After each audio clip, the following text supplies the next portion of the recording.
I just supported him because he wants secure borders and he's really good for the economy. I mean, this is still America. This is still a very racist and sexist country. I feel like this happened because the Democratic Party has failed to address the needs of working class people. In my mind, he was still he's a bad businessman, and he wasn't on a television show, The Apprentice. Like, he's not a political figure in my mind.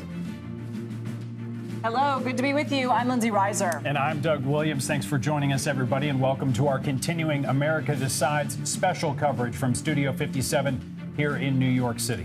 45 is now 47 as Donald Trump becomes the first president since Grover Cleveland to be elected to non-consecutive terms. This is a look at the national map. Trump returning to the White House after wins in the battleground states of North Carolina, Georgia, Pennsylvania. Michigan was also called for Trump earlier today, and he is leading in Arizona. Vice President Harris called President-elect Donald Trump to concede the race. The light of America's promise will always burn bright. As long as we never give up and as long as we keep fighting. That was from her concession speech at Howard University in Washington, D.C. President Biden released a statement Wednesday about Kamala Harris's campaign, saying, quote, under extraordinary circumstances, she stepped up and led a historic campaign that embodied what's possible when guided by a strong moral compass and a clear vision for a nation. We are joined now by two CBS News political campaign reporters. Jake Rosen is in West Palm Beach, Florida, following Donald Trump, and Aaron Navarro is covering the Harris campaign. And Jake, we'll start with you. What is the Trump campaign attributing their success to? The Trump campaign told us last night, in speaking with a number of sources, that they felt really good all along about their ground game. And there wasn't a lot of reporting ahead of the election about it. There was a lot about what outside groups like Elon Musk were doing, but they kept it a secret. They didn't tell reporters. They didn't really talk about it at all. The reality is that they said they knocked on 25 million doors throughout this entire process and really relied on their core volunteers to show up and go door knock. It worked in Iowa for them. It worked in New Hampshire for them. They applied that model to all of the battleground states and all across the country, which they see as just one part of the factor there in terms of just their success. The other part is just the appeal that they made on the economy and immigration to men voters. They feel like men voters came back home, as one person put it to me last night, which was a problem for the Republican Party, or at least they saw it going after 2020 into 2022 elections. Aaron, Vice President Kamala Harris spoke earlier, as we mentioned, to concede the race. Let's listen to part. In our nation, we owe loyalty not to a president or a party, but to the Constitution of the United States.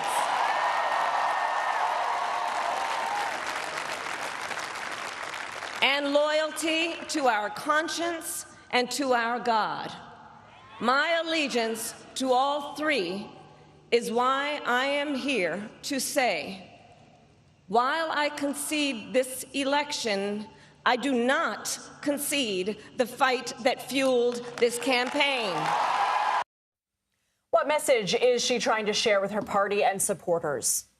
She is telling her supporters to stay engaged in the political discussion, in politics. It was a sentiment shared by the campaign chair in an email to staffers, saying in a subtle way to get them still involved in politics and prepare to respond to the next 4 years of a Trump presidency.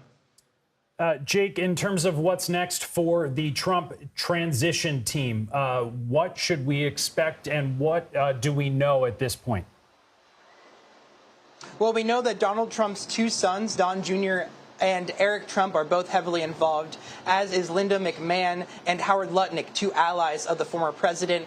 That effort is underway now after they've won. They did not do a lot of work on it beforehand. They are interviewing staffers. They are working on coming up with a plan in the next couple of weeks. And they have to remember, they have to appoint a lot of these people, which was a big point of contention from Democrats about Project 2025 and who is going to be appointed into a Trump White House. We're going to see that people like RFK, Tulsi Gabbard, are there roles for them in addition to a number of Trump allies that we've seen on the stage, in addition to also Elon Musk, who got engaged with the Trump campaign late in the game. So we'll see how all those names slide into spots as the next couple of months go on and meetings take place down in Mar-a-Lago here behind me.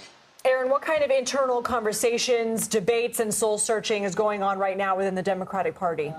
Given Trump's margin of victory, there's a lot of questions I've been hearing from Democratic officials.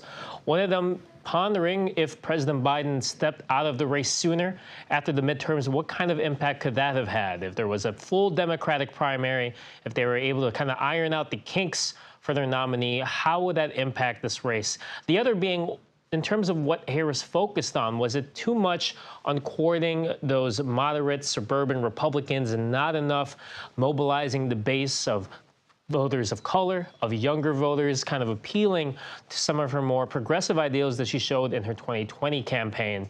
But it's also a look at how the party talks to working class voters. You saw with Latino males in particular a big shift to Trump, in part because the economy and immigration were key issues for them.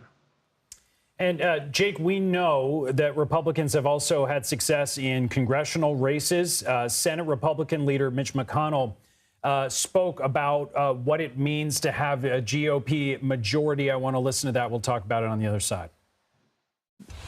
This shifting to a Republican Senate majority helps control the guardrails to keep people who want to change the rules in order to achieve something they think is worthwhile is not successful. So if Republicans, let's say they have control of the House and Congress after this, they already have the Senate, they'll have the presidency. What kinds of things will that mean that a Trump presidency can put forward? Well, Donald Trump made in the latter part of his campaign no taxes on tips, no taxes on Social Security, no taxes on overtime. Three really big parts of his more populist economic side of his platform. Those things are going to have to go through Congress, go through the Senate, in addition to re-upping or reaffirming or expanding those tax cuts that he gave in his first administration's tax bill. That all is set to expire at the beginning of next year, in addition to any kind of bipartisan, if Donald Trump even gives into that word, bipartisan deal on immigration. Remember that bill that was killed, the Senate Republicans will not have 60 votes. So they're still going to have to work with Democrats in some ways to get some of these things that Donald Trump has promised to do across the finish line, even though it looks like they may very well have complete control of the government. Jake Rosen and Aaron Navarro, thank you.